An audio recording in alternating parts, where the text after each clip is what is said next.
പെണ്ണുങ്ങളെ പറ്റിച്ച് നടക്കുന്ന ഭർത്താക്കന്മാരുടെ ഒരു വിചാരമുണ്ട്, അവർക്ക് എന്തോ വലിയ കാര്യങ്ങളൊക്കെ നടക്കുന്നുണ്ടെന്ന്. പക്ഷേ സ്ത്രീ ഇറങ്ങി തിരിച്ചു കഴിഞ്ഞാൽ അതിനേക്കാൾ വലിയ കാര്യങ്ങളായിരിക്കും നടക്കുക. എന്തായാലും ഇന്നത്തെ കത്തിലേക്ക് കിടക്കാം. മാഡം, എൻ്റെ പേര് വന്ദന. യഥാർത്ഥ പേരല്ല. എനിക്ക് 30 വയസ്സുണ്ട്. വിവാഹം കഴിഞ്ഞിട്ട് 4 വർഷത്തിൽ കൂടുതലായി മാഡം. 5ാമത്തെ വിവാഹ വാർഷികം ആഘോഷിക്കാൻ കാത്തിരിക്കുന്ന വേളയിലാണ് എനിക്ക് മുന്നിൽ ആ നഗ്ന സത്യം വെളിച്ചപ്പെട്ടത്. സ്നേഹനിധിയായി കാണുന്ന ഞാൻ മാത്രമേയുള്ളൂ ജീവിതത്തിൽ എന്ന് പറയുന്ന എൻ്റെ ഭർത്താവ് അങ്ങേർ അഭിനയിക്കുകയാണെന്നുള്ളത് അങ്ങയുടെ മൊബൈലിൽ നിന്നും ഞാൻ പല കള്ളത്തരങ്ങളും കണ്ടുപിടിച്ചു. ഒന്നിലധികം സ്ത്രീകളുമായുള്ള ചാറ്റുകൾ, മറ്റ് വീഡിയോസ് എല്ലാം ഉണ്ടായിരുന്നു. ഞാൻ മൊബൈൽ എടുത്ത് നോക്കുന്നൊരു ശീലമില്ലാത്തവളായതുകൊണ്ട് അയാൾ അവിടെ ഉല്ലസിക്കുകയായിരുന്നു. പിടിക്കപ്പെട്ട് കഴിഞ്ഞപ്പോഴേക്കും അങ്ങയോട് ചോദിക്കണമെന്ന് എനിക്ക് തോന്നി. പക്ഷേ ഞാൻ വെയിറ്റ് ചെയ്തു. ഇതിനൊക്കെ മുമ്പ് ഏകദേശം 1.5 വർഷത്തിന് മുമ്പ് തൊട്ടേ ഓഫീസിൽ നിന്ന് വന്നു കഴിഞ്ഞാൽ ഭർത്താവിന് വലിയ ക്ഷീണമാണ്, ആകെ ടയേർഡാണ്, ഭയങ്കര വർക്കായിരുന്നെന്നും പിന്നീട് ഒന്നിനും മൂടില്ലെന്ന് പറഞ്ഞ് പുള്ളി പതിയെ പതിയെ അകൽച്ച കാണിക്കാൻ തുടങ്ങി. ഞാനപ്പോൾ അത് സ്വാഭാവികമായി എടുത്തിട്ടുള്ളൂ. കാര്യം എൻ്റെ ഒരു കൂട്ടുകാരുടെ ഭർത്താവുണ്ട്. അവർ പ്രേമിച്ച് കല്യാണം കഴിച്ചതാണ്. ഒരു സുപ്രഭാതത്തിൽ അവൾക്ക് മനസ്സിലായി ഭർത്താവിന് മറ്റു ബന്ധങ്ങളുണ്ടെന്ന്. പക്ഷേ ഒരിക്കൽ പോലും എന്നെപ്പോലെ എൻ്റെ ഭർത്താവിനെ പോലൊന്നും ആയിരുന്നില്ല അവരുടെ ജീവിതം. എന്നും ചക്കരയും അടയും പോലെയായിരുന്നു. അമിതമായ സ്നേഹം കൊണ്ട് അയാൾ വീർപ്പ് മുട്ടിച്ചിരുന്നു. അപ്പോൾ അവൾ എന്നോട് പറഞ്ഞതാണ്, അങ്ങനെയുള്ള ഭർത്താക്കന്മാരെ വിശ്വസിക്കരുത്, കള്ളത്തിനെ മറക്കാനായി അവർ സ്നേഹം അഭിനയിക്കുകയാണെന്ന്. അപ്പോൾ ഞാൻ ഓർത്തു, അതാണല്ലോ ഒരു മാതൃക. എൻ്റെ ഭർത്താവിന് അങ്ങനെയുള്ള കുഴപ്പമില്ല. ജോലി ചെയ്ത് ക്ഷീണിച്ച് വരുന്ന ചേട്ടൻ മൂടില്ല കാടില്ല എന്നൊക്കെ പറഞ്ഞു കഴിഞ്ഞാൽ ഞാൻ എന്താ ചെയ്യുക? അതൊക്കെ അഡ്ജസ്റ്റ് ചെയ്യണം. അതല്ലേ കുലസ്ത്രീയുടെ കടമ എന്ന് വിചാരിച്ച് ഞാനൊന്നും മിണ്ടിയില്ല മാഡം. അപ്പോഴാണ് ഒരു ദിവസം യാദൃച്ഛികമായി ഫോണിൽ കോൾ വന്നു കഴിഞ്ഞപ്പോഴേക്കും ഞാൻ എടുത്തത്. അപ്പോൾ ഒരു സ്ത്രീ ശബ്ദം. പെട്ടെന്നെ കട്ടാക്കി. ഞാൻ ഹസ്ബൻഡ് വന്നപ്പോൾ ഒരു കോൾ വന്നിരുന്നു, നിങ്ങൾ ബാത്റൂമിലായിരുന്നപ്പോഴാണ് വന്നത്. ഞാൻ അതെടുത്തു. അപ്പോൾ ഒരു പെണ്ണ വിളിച്ചെന്ന് പറഞ്ഞപ്പോഴേക്കും അത് ഓഫീസിൽ നിന്ന് ആരെങ്കിലും ആയിരിക്കുമെന്ന് പറഞ്ഞ് ഒഴിഞ്ഞു മാറി. അന്നേ എനിക്കൊരു സംശയമുണ്ടായിരുന്നു. അങ്ങനെ പാസ്വേഡൊക്കെ മെനക്കെട്ട് കണ്ടുപിടിച്ച് അദ്ദേഹത്തിന് സംശയം തോന്നാത്ത രീതിയിൽ ഞാൻ ഒന്ന് പരിശോധിച്ചു. അപ്പോഴാണ് 4ലധികം ചാറ്റുകളും കോളുകളും വീഡിയോസും ഒക്കെ ഞാൻ കണ്ടുപിടിച്ചത്. എന്നോട് അയാൾ ഒരിക്കൽ പോലും ഇത്ര അടുത്ത് പെരുമാറിയിട്ടില്ല. വീട്ടിൽ നിന്ന് സദ്യ കൊടുത്താലും ചില ആളുകൾക്ക് ഇഷ്ടപ്പെടില്ല. പുറത്തുനിന്ന് കഞ്ഞിയും ചമ്മന്തിയും കൊടുത്താലും വലിയ കാര്യമാണെന്ന് പറയും. ഇതാണ് ആണുങ്ങളുടെ സ്വഭാവമെന്ന് എൻ്റെ അമ്മ പറഞ്ഞു കേട്ടിട്ടുണ്ട്. അന്നൊന്നും ഞാൻ ഒരിക്കലും വിചാരിച്ചില്ല എനിക്കിത് വന്ന് ഭവിക്കുമെന്ന്. പക്ഷേ ഇപ്പോൾ പറയാൻ എൻ്റെ അമ്മയുമില്ല. ആരോടാണ് പറയുക? എൻ്റെ ചേച്ചിയുണ്ട്. ചേച്ചിയോട് പറഞ്ഞു കഴിഞ്ഞാൽ ചേച്ചി വലിയ ബഹളം തന്നെ ഉണ്ടാക്കും. ഭർത്താവിനെ വരച്ച വരയിൽ നിർത്തുന്ന ആളാണ് ചേച്ചി. അങ്ങേർക്ക് വലിയ ചുറ്റുകളികളും കാണും. ആർക്കറിയാം? എന്തായാലും ബഹളമാകുന്ന ഉറപ്പാണ്. പിന്നെ കൂട്ടുകാരികളാണ്. അവരോട് പറഞ്ഞു കഴിഞ്ഞാൽ വാട്സാപ്പ് ഗ്രൂപ്പിലൊക്കെ ചർച്ചയാകും. എൻ്റെ ജീവിതം കുളമായെന്നും പറയും. ഭർത്താവിനോട് നേരിട്ട് ചോദിക്കാൻ ഓക്കെ, പക്ഷേ ബന്ധം പിരിയേണ്ടി വരും. എന്ത് ചെയ്യണമെന്ന് എനിക്ക് അറിയാതിരുന്നപ്പോഴാണ് ഞാൻ അമ്മായിമ്മയെ വിളിച്ച് കാര്യങ്ങൾ പറയാൻ തീരുമാനിച്ചത്. കാര്യം എൻ്റെ അമ്മായിമ്മയും എൻ്റെ ഭർത്താവും തമ്മിൽ നല്ല ശത്രുക്കളെ പോലെയാണ്. കാര്യം എപ്പോഴും അമ്മ സ്വന്തം മകനെ വഴക്ക് പറയും. പല കാര്യങ്ങൾക്കും നിശ്ചിതമായി വിമർശിക്കുന്നതും കേട്ടിട്ടുണ്ട്. അമ്മയോട് പറഞ്ഞു കഴിഞ്ഞാൽ അമ്മ എനിക്കൊരു പരിഹാരം നേടിത്തരുമെന്ന് ഞാൻ വിശ്വസിച്ചു. സ്വന്തം മകനെ അമ്മയ്ക്ക് എന്തൊക്കെയോ ഡൗട്ടുകൾ ഉള്ളതുകൊണ്ടാണല്ലോ പണ്ട് തൊട്ടേ നിസ്സാര കാര്യങ്ങൾക്കും കൊമ്പ് കോർക്കുന്നത്. അവർ തമ്മിൽ എന്തെങ്കിലുമൊക്കെ ഒരു വിരോധം ഉണ്ടാകാനുള്ള കാരണമുണ്ടായി കാണും എന്ന് ഞാൻ വിചാരിച്ചു. അമ്മ എൻ്റെ നാത്തൂൻ്റെ കൂടെയാണ്. അമ്മ ഈ കാര്യങ്ങളൊക്കെ നന്നായി വിശകലനം ചെയ്യുമെന്ന് എനിക്കറിയാം. കാര്യം ഒരു ടീച്ചർ കൂടിയായിരുന്നു. ഞാൻ കണ്ട കാര്യങ്ങളും കഥകളുമെല്ലാം അമ്മയോട് പറഞ്ഞു. അമ്മ പറഞ്ഞു, എടി നീ ഇങ്ങോട്ട് വാ, ഫോണിൽ കൂടെ ഞാൻ സംസാരിക്കില്ല, നമുക്ക് ഒന്നിരുന്ന് സംസാരിക്കാമെന്ന് പറഞ്ഞു. അങ്ങനെയാണ് ഞാൻ നാത്തൂൻ്റെ വീട്ടിൽ ചെന്നത്. നാത്തൂൻ്റെ ഒരു ടീച്ചറാണ്. പോയി കഴിഞ്ഞാൽ അമ്മ പകൽ അവിടെ തന്നെയാണ്. അങ്ങനെ ഞാൻ പോയി സംസാരിച്ച് കഴിഞ്ഞപ്പോഴേക്കും അമ്മ പറഞ്ഞു, എടി അവന് പണ്ട് തൊട്ടേ നല്ല ചുറ്റിക്കളയുണ്ട്. നീ എന്തിനാണ് അവനെ പ്രേമിച്ച് കല്യാണം കഴിച്ചത്? അവൻ്റെ പല തെറ്റുകുറ്റങ്ങൾക്കും ഞാൻ വഴക്ക് പറയുമ്പോൾ നീ എന്താ പറഞ്ഞത്? അയ്യോ അമ്മേ, അങ്ങൊന്ന് പറയരുതേ, ചേട്ടൻ പാവമാണെന്ന്. അവനെ എനിക്കറിയില്ലടി. 17 വയസ്സ് മുതൽ പ്രശ്നങ്ങളാണ്. ഇവിടെ അന്ന് നിന്ന് വേലക്കാരിയോട് ഇവൻ എന്തൊക്കെയാണ് കാട്ടിക്കുട്ടിയെന്ന് എനിക്ക് പറയാൻ പറ്റുമോ? നിന്നെ കല്യാണം കഴിക്കാൻ പോകുമെന്ന് പറഞ്ഞു കഴിയുമ്പോഴേക്കും ഏത് ഹതഭാഗ്യമാണോ എന്ന് ഞാൻ ചിന്തിച്ചു. പിന്നെ എൻ്റെ മോനല്ലേ, എല്ലാവരോടും തുറന്ന് പറയാൻ പറ്റുമോ? അങ്ങനെയാണ് കല്യാണത്തിന് സമ്മതിച്ചത്. നീ ഗർഭിണിയായി വീട്ടിൽ പോയി കഴിഞ്ഞപ്പോഴേക്കും അവൻ ആ വീട്ടിൽ തനിയല്ലേ ഉണ്ടായിരുന്നുള്ളൂ. പിന്നെ തറവാട്ട് വീട്ടിൽ താമസിക്കേണ്ട, പ്രത്യേക വീട് വെക്കണം എന്നൊക്കെ പറഞ്ഞ് കല്യാണത്തിന് മുമ്പ് തന്നെ അവൻ വീട് വെച്ചത് എന്തിനാണ്? അവൻ്റെ ഇഷ്ടങ്ങൾ നടപ്പിലാക്കാൻ വേണ്ടിയിട്ടാണ്. പക്ഷേ അമ്മേ, അമ്മ ഒരിക്കൽ പോലും ഇതൊന്നും എന്നോട് പറഞ്ഞിട്ടില്ലല്ലോ. എങ്ങനെ പറയാനാടി? ഭർത്താവിനെ കാണുമ്പോഴേക്കും നീ സായിപ്പിനെ കാണുമ്പോൾ കവാത്ത് മറക്കെന്ന് പറഞ്ഞ പോലെയല്ലേ എന്ന് പറഞ്ഞു. ശരിയാണ്, എൻ്റെ ഭർത്താവിനെ എനിക്ക് അമിത വിശ്വാസമായിരുന്നു. അങ്ങേര് ഒരു സുന്ദരക്കുട്ടപ്പൻ എന്നെ അങ്ങ് മോഹിച്ച് കിട്ടിയെന്ന് ഞാനും വിചാരിച്ചു. ഒരു ഭൂലോകരംഭയാണെന്ന് എനിക്ക് ഭാവമുണ്ടായിരുന്നു. പക്ഷേ ഞാൻ മാത്രമല്ല ഈ ലോകത്ത് ഭൂലോകരംഭ. അങ്ങനെ കുറേ അധികം ആളുകളുണ്ട്. ഏതെങ്കിലും ആണുങ്ങളെ കാണുമ്പോഴേക്കും വല വീശാൻ വേണ്ടി കാത്തിരിക്കുകയാണ് എന്ന് എനിക്ക് മനസ്സിലായി. എല്ലാം കണക്കാണ്. ഈ ലോകം തന്നെ വലിയ പ്രശ്നത്തിലാണെന്ന് എനിക്ക് തോന്നിപ്പോയി. അപ്പോൾ അമ്മ എന്നോട് പറഞ്ഞു, എടി, എന്തായാലും നിൻ്റെ ഉദ്ദേശം? ഈ വിവാഹബന്ധം നീ വേർപെടുത്തുന്നു. അങ്ങനെയാണെങ്കിലും ഞാൻ കുറ്റം പറയുകയില്ല. കുഞ്ഞിനെ തനിയെ വളർത്താനുള്ള മുതലൊക്കെ ഇവിടെയുണ്ട്. അവൻ തന്നില്ലെങ്കിലും ഞാൻ നിനക്ക് വാങ്ങിച്ചു തരും. ഒന്നുകിൽ അവനെ ഇട്ടിട്ട് പോകാം, അല്ലെങ്കിൽ നിനക്കവനെ പറഞ്ഞ് ശരിയാക്കിയെടുക്കാം, അല്ലെങ്കിൽ അവൻ്റെ സ്വഭാവം അംഗീകരിച്ച് കൂടെ കഴിയാം എന്ന് പറഞ്ഞു. എനിക്ക് ഒന്നും അറിയില്ല അമ്മയെന്ന് പറഞ്ഞപ്പോൾ അമ്മ പറഞ്ഞു, എടി, നീ ഇങ്ങനെ ബ്ലാക്ക് ആൻഡ് വൈറ്റ് പടത്തിലെ പോലെ അറിയില്ല എന്ന് പറഞ്ഞുകൊണ്ടിരുന്നു കഴിഞ്ഞാൽ ഒരു ഗുണവുമില്ല. ഒരു തീരുമാനമെടുക്കണം. ഒന്നുകിൽ നീ പ്രതികാരമെങ്കിലും ചെയ്യണം. ഞാനിപ്പോൾ എന്ത് ചെയ്യാനാണ്? അയാളെ ചവിട്ടാൻ പറ്റുമോ? അപ്പോൾ അമ്മായിമ്മ പറഞ്ഞു, ചവിട്ടേണ്ടതാണ്. ശരിക്കും പറഞ്ഞു കഴിഞ്ഞാൽ മൂലബിന്ദുവിൽ തന്നെ ഒരു കുത്തു കൊടുത്താൽ, ഒരു ചവിട്ട് കൊടുത്താൽ ശരിയാകും. പക്ഷേ നിനക്കതിന് കഴിയില്ലല്ലോ. അതുകൊണ്ട് ഒരു കാര്യം ചെയ്യുക. സുന്ദരിയാണെന്ന് ഭാവിക്കുന്ന നിനക്ക് തന്നെ എങ്ങനെ രംഗത്തിറങ്ങാം? അമ്മേ, എടി, അവനാകുമെങ്കിൽ നിനക്കും ആകാം. നീ ചുറ്റോട്ടത്ത് കണ്ണോടിച്ചു കഴിഞ്ഞു കഴിഞ്ഞാൽ നിനക്ക് കാണില്ലേടി മനസ്സിൽ പിടിച്ച ആൾക്കാരെയൊക്കെ എന്ന് പറഞ്ഞിട്ട് അവനെപ്പോലെ വഴി തെറ്റാനൊന്നും ഞാൻ ഉപദേശിക്കുന്നില്ല. പക്ഷേ ചുമ്മാ വിളിക്കുക, ഒരു ഫ്രണ്ട്ഷിപ്പ് പോലെ. അതൊക്കെ പിന്നീട് പ്രശ്നമാകില്ലേ? പ്രശ്നമാകുമെങ്കിൽ അങ്ങ് ആകട്ടെടി. അവൻ എല്ലാം കാണിച്ചു കൂട്ടി വെച്ചിരിക്കുന്നതിൻ്റെ തെളിവുകൾ നിൻ്റെ കയ്യിലുണ്ടല്ലോ. എല്ലാം നിൻ്റെ ഫോണിലേക്ക് മാറ്റിയ ശേഷം വേണം നീ ഇത് തുടങ്ങാൻ വേണ്ടിയിട്ട്. ഒരിക്കലും അങ്ങോട്ടും ഇങ്ങോട്ടും പെട്ടെന്ന് പറഞ്ഞ് പൊട്ടിത്തെറിയുണ്ടായി കരച്ചിലും മാപ്പപേക്ഷയും ഒക്കെയായി അങ്ങ് ശാന്തമാകും. ഇല്ലെങ്കിൽ പിരിയും. ഇതല്ലാതെ എന്തെങ്കിലുമൊക്കെ പ്രതികാരങ്ങൾ വേണ്ടേ? ചുമ്മാ നോർമലായി ജീവിച്ചിട്ട് എന്താണ് ഈ കാര്യം എന്ന് ചോദിച്ചു. അമ്മയല്ലെങ്കിലും കഥയൊക്കെ എഴുതുന്ന ആളാണ്. അതുകൊണ്ട് അമ്മയ്ക്ക് വ്യത്യസ്തമായ ചിന്തകൾ വരുമെന്ന് എനിക്കറിയാം. ഭർത്താവ് കുറേ വർഷങ്ങളായി മരിച്ചു പോയിട്ട് ഭർത്താവിനോട് വലിയ താല്പര്യം ഉണ്ടായിരുന്നോ എന്ന് ചോദിച്ചു കഴിഞ്ഞാൽ പണ്ടുമില്ല ഇന്നുമില്ലെന്ന് അമ്മ പറയും. പക്ഷേ എൻ്റെ ഭർത്താവ് തന്നെ പറഞ്ഞിട്ടുണ്ട്, അമ്മ പണ്ട് ടീച്ചറായിരുന്ന കാലത്ത് ഒന്നിലധികം അധ്യാപകരുമായിട്ട് നല്ല കൂട്ടുകെട്ടായിരുന്നെന്നും അതിൻ്റെ പേരിൽ അമ്മയ്ക്ക് പലപ്പോഴും അച്ഛൻ്റെ കയ്യിൽ നിന്ന് വഴക്ക് കേട്ടിട്ടുണ്ടെന്ന്. പക്ഷേ അമ്മ അതൊന്നും കേട്ട ഭാവം നടിക്കില്ല. അതുമാത്രമല്ല, ഭർത്താവിനെ നിഷ്പ്രഭമാക്കുന്ന രീതിയിൽ സംസാരിക്കും. എല്ലാം അദ്ദേഹത്തിൻ്റെ സംശയരോഗമാണെന്നും ഇതൊക്കെ ഞാൻ കേട്ടിട്ടുണ്ടെങ്കിലും ഇപ്പോഴാണ് അതിനെക്കുറിച്ച് നല്ല രീതിയിൽ ആലോചിക്കുന്നത്. എന്തായാലും ഈ പറഞ്ഞതുപോലെ വഴക്കുണ്ടാക്കുക, പിരിയുക, അതിനേക്കാളൊക്കെ ഏറ്റവും നല്ലത് പ്രതികാരം തന്നെയാണ്. കാരണം അങ്ങേർക്കാകാമെങ്കിൽ എനിക്കുമാകാം. സ്ത്രീ സമത്വം എന്നാണല്ലോ. സ്ത്രീയും പുരുഷനും ഒരുപോലെയാണെങ്കിൽ ഭാര്യയും ഭർത്താവ് ഒരുപോലെയല്ലേ? എനിക്കും പറ്റുമോ നോക്കട്ടെ. ഇല്ലെങ്കിൽ അമ്മ പറഞ്ഞതുപോലെ അഭിനയിക്കെങ്കിലും ചെയ്യാം. മാക്സിമം ഇങ്ങനെ പട്ടുപിടിപ്പിക്കണം. എങ്കിൽ മാത്രമേ അങ്ങേർക്ക് ഒരു ഉൾപ്പൊള്ളലുണ്ടാകൂ എന്ന് വിചാരിച്ച് എവിടെ എങ്ങനെ ഇത് തുടങ്ങണം എന്നാലോചിച്ച് ഞാനൊരു പൂച്ചയെപ്പോലെ പൊന്തക്കാട്ടിൽ പതുങ്ങിയിരിക്കുകയായിരുന്നു. ഭർത്താവിന് എൻ്റെ സ്വഭാവം കൂടുതൽ ഊർജ്ജം നൽകി. കരഞ്ഞാന്നും ചോദിക്കുന്നില്ല. എല്ലാം വെച്ച് വിളമ്പി കൊടുക്കുന്നുണ്ട്. കുട്ടിയെ നോക്കുന്നുണ്ട്. വേറെ പ്രശ്നങ്ങളൊന്നുമില്ല. വരുമ്പോൾ ചിരിക്കുന്നുണ്ട്.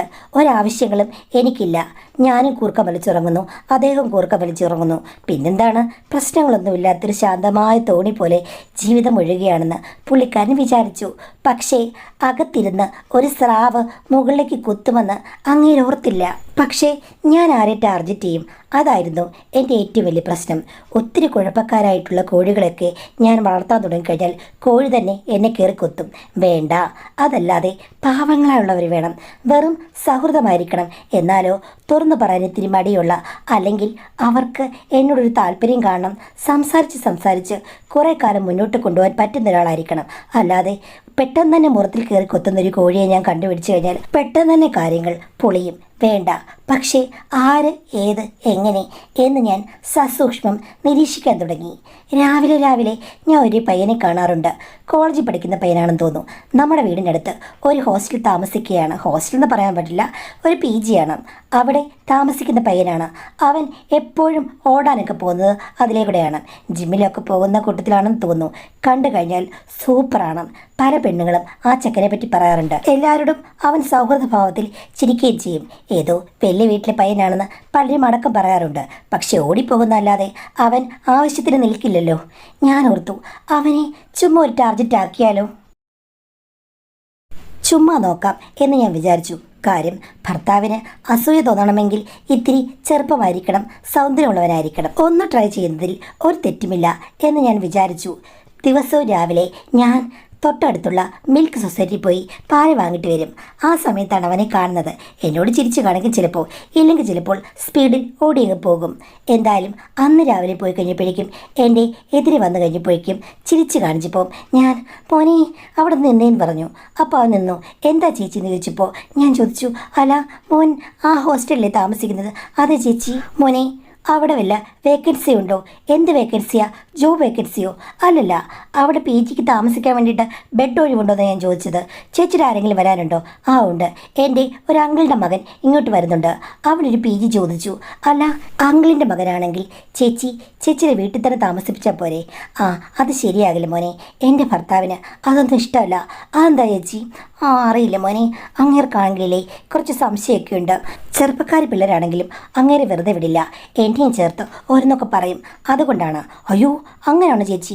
അതെ മോനെ, എന്ത് ചെയ്യാനാ, പെട്ടെന്ന് കണ്ട് നിന്നോട് ഇത് പറയേണ്ടി വരുമെന്ന് ഞാൻ വിചാരിച്ചല്ല, പക്ഷെ ചോദിച്ചുകൊണ്ട് പറഞ്ഞതാണ് കേട്ടോ. എന്തായാലും മോൻ്റെ നമ്പർ ഇങ്ങോട്ട് താ. ചേച്ചി നമ്പർ തരാം, പക്ഷേ ഇപ്പോൾ വേക്കൻസി ഇല്ല, അടുത്ത മാസം അവസാനം ചിലപ്പോൾ ഒരാൾ പോയേക്കും. അത് മതി, പതുക്കെ മതി, 2 മാസത്തിനുള്ളിൽ മതി, ഞാൻ ഒന്ന് ചോദിച്ചു വെച്ചതാ എന്ന് പറഞ്ഞു. അങ്ങനെയാണ് നമ്പർ കൊടുത്തത്. പക്ഷേ ഞാൻ വിളിക്കാനൊന്നും പോയില്ല, അവൻ എനിക്ക് മെസ്സേജ് അയച്ചില്ല. പിറ്റേ ദിവസം രാവിലെ കണ്ടപ്പോൾ ഞങ്ങൾ കുറച്ചുകൂടി സംസാരിച്ചു. ഞാൻ 10 മിനിറ്റ് അവനെ അവിടെ നിർത്തി സംസാരിക്കുന്ന രീതിയിലേക്കായി. കാരണം വീട്ടിലെ കാര്യങ്ങളും മറ്റു കാര്യങ്ങളും ഒക്കെ ചോദിച്ചു. അടുത്ത ദിവസം കണ്ടപ്പോൾ പ്രേമമുണ്ടോ, ഇവിടെങ്ങാനും വല്ല പെണ്ണുങ്ങളെ കണ്ടുവച്ചിട്ടുണ്ടോ, അതുകൊണ്ടാണ് രാവിലെ ഈ റൂട്ടിൽ ഓടുന്നത്, മറ്റേ റോഡല്ലേ നല്ലത് എന്നൊക്കെ ചോദിച്ചപ്പോൾ പോ ചേച്ചി അങ്ങനെയൊന്നുമില്ല എന്ന് പറഞ്ഞു. ആള് ഒരു നിഷ്കുവാണെന്നും അതുമാത്രമല്ല വളഞ്ഞാൽ മയിലെണ്ണ തേക്കാതെ വളയ്ക്കാൻ പറ്റുന്ന ടൈപ്പാണെന്നും എനിക്ക് മനസ്സിലായി. നല്ല ഇൻട്രസ്റ്റ് ഉണ്ട്, പക്ഷേ ക്യൂട്ടാണ്. എല്ലാവരോടും പെരുമാറാനൊക്കെ അറിയാമെങ്കിലും മറ്റു കാര്യങ്ങൾ എക്സ്പ്രസ് ചെയ്യാൻ ഇത്തിരി പുറകോട്ടാണ്. കൊള്ളാം, ഇതൊരു പൂമൊട്ടാണ്, ഞാൻ വിരിയിച്ചെടുക്കേണ്ടി വരുമെന്ന് തോന്നിപ്പോയി. എന്തൊക്കെ പറഞ്ഞാലും പ്രേമം, വിവാഹം ഇങ്ങനെയൊക്കെയുള്ള കാര്യങ്ങളിൽ കൂടി കടന്നു പോകുമ്പോൾ പെണ്ണുങ്ങൾക്ക് അസാമാന്യമായ ചില എക്സ്പീരിയൻസുകൾ ഉണ്ടാകും, ധൈര്യവും ഉണ്ടാകും. പിന്നെ ഭർത്താവ് നല്ലവനായതുകൊണ്ട് അത്യാവശ്യം എല്ലാവരും കുലസ്ത്രീകളായി കഴിയുന്നു. അതല്ല, സ്ത്രീകളെ തോൽപ്പിക്കാൻ ശ്രമിച്ചു കഴിഞ്ഞാൽ ഒരിത്തിരി സ്ത്രീകളെ തോൽപ്പിക്കാൻ പറ്റില്ലെന്ന് സ്ത്രീകൾക്കും അറിയാം, പുരുഷന്മാർക്കും അറിയാം. പിറ്റേന്ന് രാവിലെ ഇത്തിരി ഞാൻ നേരത്തെ എഴുന്നേറ്റു. ഭർത്താവ് ഇപ്പോഴെങ്ങും ഉറക്കമെഴുന്നേക്കില്ല. ഞാൻ പോയി ഗേറ്റിനോട് നിന്നു, ശങ്കിച്ച്. ആ ശങ്ക എന്തിനായിരുന്നു എന്ന് അവൻ വരുമ്പോൾ പറയാമെന്ന് വിചാരിച്ചു. അപ്പോഴുണ്ട് അവൻ ഓടി വരുന്നു. ഗേറ്റിൻ്റെ അവിടെ ഞാൻ നിൽക്കുന്നത് കണ്ടിട്ട് എന്നോട് ചോദിച്ചു, അല്ല ചേച്ചി എന്താ അവിടെ നിൽക്കുന്നതെന്ന്. ഞാൻ പറഞ്ഞു, മോനെ എനിക്ക് ചെറിയൊരു പ്രശ്നമുണ്ട്. എന്താ ചേച്ചി? മോനെ അത് നിന്നോട് ഞാൻ എങ്ങനെ പറയുക, സാധാരണയേക്കാൾ നേരത്തെ എനിക്ക് ഡേറ്റായി. അപ്പോൾ ഞാനൊന്നും കയ്യിൽ കരുതിയിരുന്നില്ല, ഇപ്പോൾ അഡ്ജസ്റ്റ് ചെയ്ത് നിൽക്കുകയാണ്. പാല് വാങ്ങുന്നിടത്തേക്ക് നടന്നു പോകാൻ ഒരു ബുദ്ധിമുട്ട്.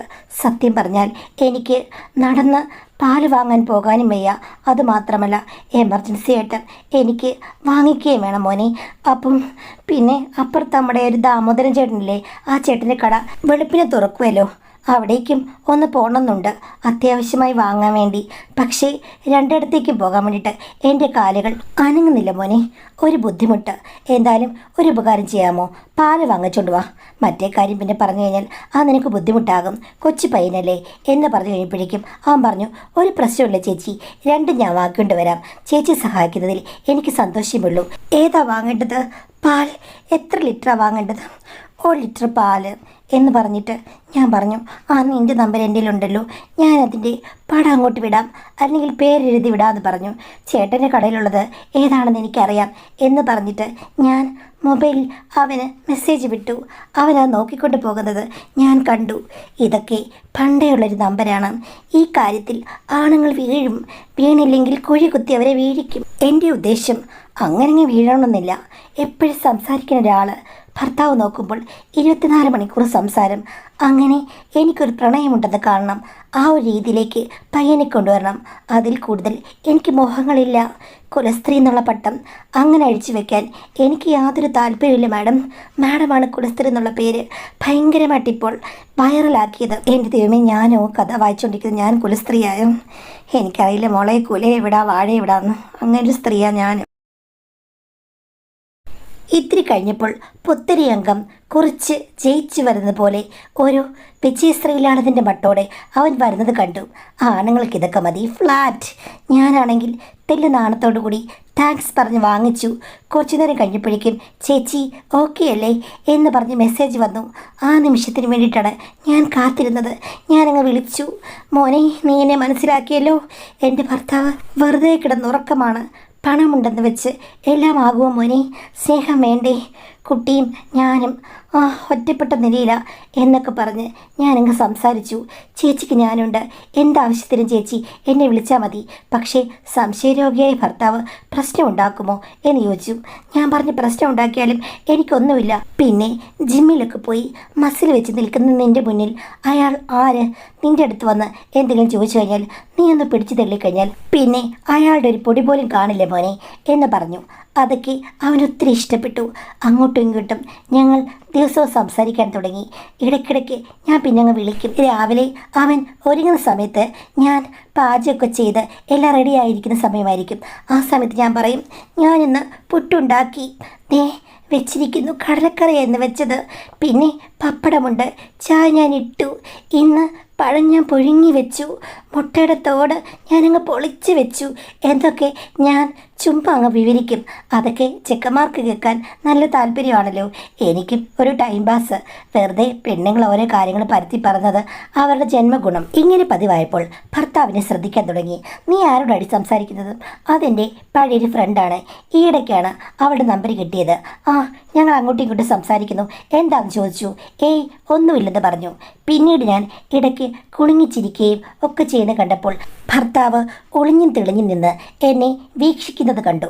അപ്പോഴേക്കും എനിക്ക് തോന്നി വർക്കൗട്ട് ആകുന്നുണ്ട്. ഒരു ദിവസം ഭർത്താവ് വന്ന് ഫോൺ പിടിച്ചു വാങ്ങിച്ചു. ആരാടിയതെന്ന് ചോദിച്ച്. ഞാൻ പറഞ്ഞു, ആരെങ്കിലും ആയിക്കോട്ടെ. ഞാൻ തട്ടി വാങ്ങി അത് ഓഫ് ചെയ്തു. പക്ഷേ എൻ്റെ ഫോണിൻ്റെ പാസ്വേഡൊന്നും പുള്ളിക്ക് അറിയുകയില്ല. എന്നെ അന്ന് പുള്ളിക്കാരൻ നിശ്ചിതമായി വിമർശിച്ചു. നിനക്ക് വേറെന്തോ ചുറ്റിക്കളിയുണ്ട്, ഇത് നിൻ്റെ കൂടെ പണ്ട് പഠിച്ച് ഏതെങ്കിലും ആണുങ്ങളായിരിക്കും എന്നൊക്കെ പറഞ്ഞു. ഞാൻ പറഞ്ഞ, ആണെങ്കിൽ നിങ്ങൾക്ക് എന്താ, എന്തെങ്കിലും പ്രശ്നമുണ്ടോ? നിങ്ങൾ എൻ്റെ കാര്യം ആലോചിച്ച് നടക്കുകയാണോ?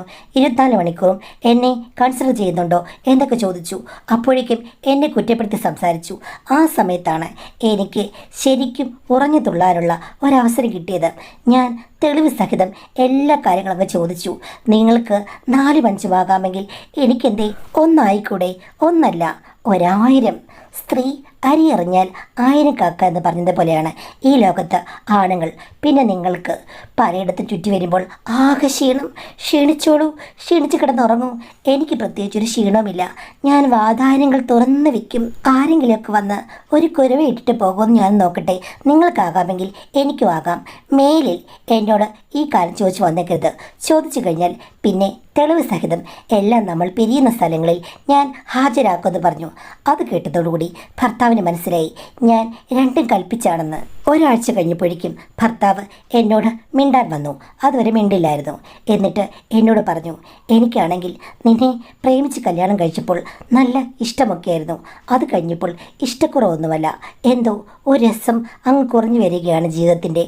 അതുകൊണ്ടാണ് അങ്ങനെ പറ്റിയത്. എനിക്ക് പുതുമകൾ തേടിപ്പോകാൻ ഒത്തിരി ആഗ്രഹമാണ്.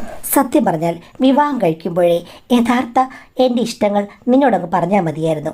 അതായത് എനിക്ക് ഒരാളിലൊന്നും ഉറച്ചു നിൽക്കാൻ പറ്റില്ല. വിവാഹം എന്നത് നമ്മൾ തമ്മിലുള്ള ഒരു ബന്ധം അല്ലെങ്കിൽ നമ്മുടെ കുടുംബം ഉണ്ടാക്കാനുള്ള ഒരു കാര്യം മാത്രമാണ്. അത് കഴിഞ്ഞ് കഴിഞ്ഞാൽ നമുക്ക് നമ്മുടെ ഇഷ്ടങ്ങളിൽ എവിടെയും കറങ്ങി നടക്കാം. നിൻ്റെ കാര്യങ്ങളിൽ ഞാൻ ഇടപെടാൻ വരുന്നില്ല, എൻ്റെ കാര്യങ്ങളിൽ നീയും ഇടപെടാൻ വരില്ല. നമ്മളുടെ ഇഷ്ടങ്ങൾ വീടിന് പുറത്ത് എങ്ങനെയൊക്കെയോ പോകുന്നു. വീട്ടിൽ വന്നു കഴിയുമ്പോൾ നമ്മൾ ഉത്തരവാദിത്തമുള്ളവരായി മാറുന്നു. അതായിരിക്കും നല്ലത്. ആദ്യമേ നിന്നോടിത് പറഞ്ഞിരുന്നെങ്കിൽ എനിക്ക് ഒരിക്കൽ പോലും പ്രശ്നമുണ്ടാകുകയില്ലായിരുന്നു എന്ന് ഭർത്താവ് പറഞ്ഞു. ഞാൻ പറഞ്ഞു, കല്യാണം കഴിക്കുമ്പോൾ ആരും അങ്ങനെ വിചാരിക്കില്ല. പിന്നെ അണ്ടർസ്റ്റാൻഡിംഗ് ആയിട്ട് വിവാഹം കഴിക്കുന്നവരുണ്ട്, അത് വളരെ കുറവാണ്. അങ്ങനെ അണ്ടർസ്റ്റാൻഡിംഗ് ഉണ്ടെങ്കിൽ നമ്മുടെ വിവാഹ ജീവിതത്തിലും ഒരു പ്രശ്നം ഉണ്ടാകില്ല. പക്ഷേ പ്രേമിക്കുന്നവരും കല്യാണം കഴിക്കുന്നവരും എല്ലാം പറഞ്ഞത് എന്താണ്? നീ അല്ലാതെ എനിക്ക് വേറെ ആളില്ല എന്നുള്ള രീതിയിൽ അങ്ങോട്ടും ഇങ്ങോട്ടും പറയും. പക്ഷേ അതൊരു പച്ചക്കള്ളവുമാണ്. എന്ത് ചെയ്യാനാണ്? ഇനി നമുക്ക് ഓപ്പണായി പ്രശ്നങ്ങൾ ഉണ്ടാക്കാതെ മുന്നോട്ട് പോകാതെ പറഞ്ഞു. ഞാൻ പറഞ്ഞു, ഓക്കെ, നിങ്ങൾ പുറത്തു പോയി താളം ചവിട്ടുന്നു, അതുകൊണ്ട് എനിക്ക് നിങ്ങളെ അക്സെപ്റ്റ് ചെയ്യാൻ താല്പര്യമില്ല. എനിക്കും പുറത്ത് ചില നൃത്ത സംവിധാനങ്ങളിലേക്ക് പോകണമെന്ന് ആഗ്രഹമുണ്ട്. നൃത്തം ചെയ്തു വരുന്ന നിങ്ങൾ എന്നെ ശല്യപ്പെടുത്താൻ വരരുത്. ഒരു കരാർ അടിസ്ഥാനത്തിൽ നിങ്ങൾ പറഞ്ഞ പോലെ മുന്നോട്ട് പോകാം എന്ന് പറഞ്ഞു. ഭർത്താവ് അതിന് സമ്മതിക്കുകയും ചെയ്തു. അത് കഴിഞ്ഞ് ഇന്ന് വരെ ഭർത്താവ് എൻ്റെ കാര്യങ്ങളിൽ ഇടപെട്ടിട്ടേയില്ല. അത്യാവശ്യം ഞങ്ങൾ വളരെ മോഡേണായിട്ട് പോകുന്നുമുണ്ട്. ഇത് കഴിഞ്ഞപ്പോഴാണ് ഞാനും ആലോചിച്ചത്, വെറുതെ എന്തിനാണ് ഒരു പ്രേമം അഭിനയിക്കുന്നത്? അതുകൊണ്ട് ചെക്കനോട് ഞാൻ കാര്യങ്ങൾ തുറന്ന് പറഞ്ഞു. എന്ന് വെച്ച് എൻ്റെ ഭർത്താവും ഞാനും തമ്മിലുള്ള അണ്ടർസ്റ്റാൻഡിംഗ് അല്ല തുറന്നു പറഞ്ഞത്. ഭർത്താവ് എന്നെ അവോയ്ഡ് ചെയ്യുന്നു, അയാൾ അയാളുടെ ജീവിതം ജീവിക്കുന്നു, എൻ്റെ ജീവിതത്തിൽ ഒരു ശൂന്യതയാണ് എന്ന് പറഞ്ഞപ്പോൾ അവൻ പറഞ്ഞു, പ്രശ്നങ്ങളൊന്നുമില്ല ചേച്ചി, അവസാനം നമ്മുടെ ബന്ധം ഒരു ബാധ്യതയാകരുതെന്ന്. ഞാൻ പറഞ്ഞു, ബാധ്യതകളാകാതെ നമുക്ക് ഉള്ള കാലം നന്നായി കഴിയാമെങ്കിൽ മോൻ വരാമോ എന്ന് ചോദിച്ചപ്പോൾ അവൻ തലയാട്ടി. ഭർത്താവ് എല്ലാത്തിനും മൗനസാക്ഷിയായതുകൊണ്ട് അങ്ങേര് ജോലിക്ക് പോയി കഴിഞ്ഞാൽ പിന്നെ എൻ്റെ വീട് വിശാലമല്ലേ? ആ വിശാലതയിലേക്ക് അവൻ കടന്നു വന്നപ്പോഴാണ് ഞാൻ പണ്ട് പറഞ്ഞ കാര്യം എനിക്ക് ഓർമ്മ വന്നത്. പൂമൊട്ട് ഞാൻ തന്നെ വിരിയിപ്പിച്ച് പൂവായെടുക്കേണ്ട ഒരു പൂവാടിയും കൊണ്ടാണ് അവൻ വന്നത്. അങ്ങനെ പൂവാടികളിൽ അലയും തേനിളങ്കാറ്റ് പോലെ ഞാൻ ഒന്നിളകിയാടി. ആ പൂ ഞാൻ വിരിയിച്ചെടുത്തു. ഭർത്താവിനെ എനിക്കും കുറ്റം പറയാൻ തോന്നിയില്ല. കാര്യം എല്ലാവർക്കും വ്യത്യസ്തതകൾ കണ്ടു കഴിഞ്ഞാൽ അതിൽ നിന്ന് പിന്മാറാൻ ബുദ്ധിമുട്ടാണ്. പക്ഷേ ചെക്കൻ ഒന്നുകൂടി കടന്നതിനോട് പറഞ്ഞു, ചേച്ചി നമ്മൾ മാത്രമായി കഴിഞ്ഞാൽ, ഒത്തിരി അടുത്ത് കഴിഞ്ഞാൽ പിന്നീട് അത് ഒരു സെൻറ്റിമെൻറ്റ്സ് വർക്കൗട്ട് ചെയ്യും. ഞാൻ ചോദിച്ചു, പിന്നെന്താ ചെയ്യുന്നതെന്ന്. എൻ്റെ സുഹൃത്തുക്കൾ അവിടെ ഉണ്ടല്ലോ, എല്ലാം നല്ല സുന്ദര കുട്ടപ്പന്മാരല്ലേ. ചേച്ചി ആരോടെങ്കിലും ഒന്ന് കാണാൻ താല്പര്യമുണ്ടെങ്കിൽ എന്നോട് ദേ കൈകൊണ്ട് ഇങ്ങനൊന്ന് ഞൊടിച്ചാൽ മതി എന്ന് പറഞ്ഞു. ഞാൻ പറഞ്ഞു, മൊത്തം പേരുടെ ഫോട്ടോ എനിക്ക് സെൻഡ് ചെയ്യുമോനെ? ചേച്ചി ചിലപ്പോൾ റെഡി ആയേക്കും. നിൻ്റെ സെൻറ്റിമെൻറ്റ്സ് ഇല്ലാതാക്കാൻ വേണ്ടി ചേച്ചി ത്യാഗം ചെയ്യും എന്ന് പറഞ്ഞപ്പോൾ അവൻ പൊട്ടിച്ചിരിച്ചു. അങ്ങനെ ആ സെൻറ്റിമെൻറ്റ്സ് ഇല്ലാതിരിക്കാൻ വേണ്ടി അവൻ്റെ അടുത്ത സുഹൃത്തുക്കളിൽ ഫോട്ടോ കണ്ട് ഇഷ്ടപ്പെട്ട ആൾക്കാരെ ഇൻ്റർവ്യൂവിന് ഞാൻ ക്ഷണിച്ചു. ഉടനെ തന്നെ അപ്പോയിൻമെൻറ്റ് ലെറ്റർ എഴുതി ഞാൻ കയ്യിൽ കൊടുത്തു. അപ്പം തന്നെ അവർ ജോലിയിൽ പ്രവേശിക്കുകയും ചെയ്തു. ചുരുക്കം പറഞ്ഞാൽ ഒന്ന് മോഹിച്ച എനിക്ക് 10ൽ അധികമുള്ള ആളുകൾക്ക് ജോലി കൊടുക്കാൻ കഴിഞ്ഞു. ഞാൻ കൃതാർത്ഥയായി. ഇപ്പോൾ ഞങ്ങൾ രണ്ടുപേരും മാതൃകാ ദമ്പതികളാണെന്ന് പറയാം. ഞങ്ങളുടെ ഇഷ്ടത്തിൽ ഞങ്ങൾ വിഹരിക്കുന്നു. എന്നാൽ വഴക്കോ വക്കാണമോ ഒന്നുമില്ല മാഡം, സൂപ്പറായിട്ട് പോകുന്നു. സത്യം പറഞ്ഞാൽ പ്രേമിക്കുന്നതിന് മുമ്പേ, വിവാഹം കഴിക്കുന്നതിന് മുമ്പേ ഇങ്ങനെ പൊസസീവ്നെസ് ഒന്നും കാണിക്കാതെ ഒന്നിച്ച് എല്ലാ കാര്യങ്ങളും എക്സ്പ്ലോർ ചെയ്യാനുള്ളൊരു മനസ്സുണ്ടെങ്കിൽ കുടുംബം കുടുംബമായിട്ടിരിക്കും, ഭാര്യ ഭാര്യയായിട്ടിരിക്കും, ഭർത്താവ് ഭർത്താവായിട്ടിരിക്കും. നമ്മുടെ ഇഷ്ടങ്ങളൊക്കെ നന്നായി മുന്നോട്ട് കൊണ്ടുപോകാൻ പറ്റുകയും ചെയ്യും. മാഡം, കടമയുണ്ട് കല്യാണത്തിൽ, പല കടമകളുമുണ്ട്. അത് നന്നായി ചെയ്യണം. പക്ഷേ അതും നമ്മുടെ ഇഷ്ടങ്ങളും രസങ്ങളുമായി കൂട്ടിക്കുഴയ്ക്കരുത്. ഇങ്ങനെ പോയി കഴിഞ്ഞാൽ ജീവിതം പച്ച പിടിക്കും തോന്നുന്നു. വിവാഹത്തിൻ്റെ കൺസെപ്റ്റ് മാറ്റേണ്ട സമയം അതിക്രമിച്ചിരിക്കുന്നു മാഡം എന്നാണ് പറഞ്ഞിരിക്കുന്നത്. അപ്പോൾ നമുക്കതിൽ വ്യക്തമായ അഭിപ്രായം പറയാൻ പറ്റില്ല. കാര്യം വ്യക്തിപരമായ ഒരാളുടെ അഭിപ്രായമാണ്, അതുകൊണ്ട് അതിനെ ജനറലൈസ് ചെയ്യാൻ പറ്റില്ല. പക്ഷേ എങ്കിൽ ഞാൻ ഓർക്കുകയാണ്, പലപ്പോഴും യൂട്യൂബ് ഫേസ്ബുക്ക് കാണുമ്പോഴേക്കും എൻ്റെ ഭർത്താവിനെ ചതിച്ചു, ഭാര്യനെ ചതിച്ചു എന്ന് പറഞ്ഞുള്ള കഥകളാണ്. ഒരാൾക്ക് ഒരാളോട് മാത്രമേ താല്പര്യം തോന്നൂ എന്ന് പറഞ്ഞു കഴിഞ്ഞാൽ അത് നടക്കുന്ന കാര്യമില്ല. സ്ത്രീയെയും പുരുഷനെയും ഒന്നും കുറ്റപ്പെടുത്താൻ പറ്റില്ല.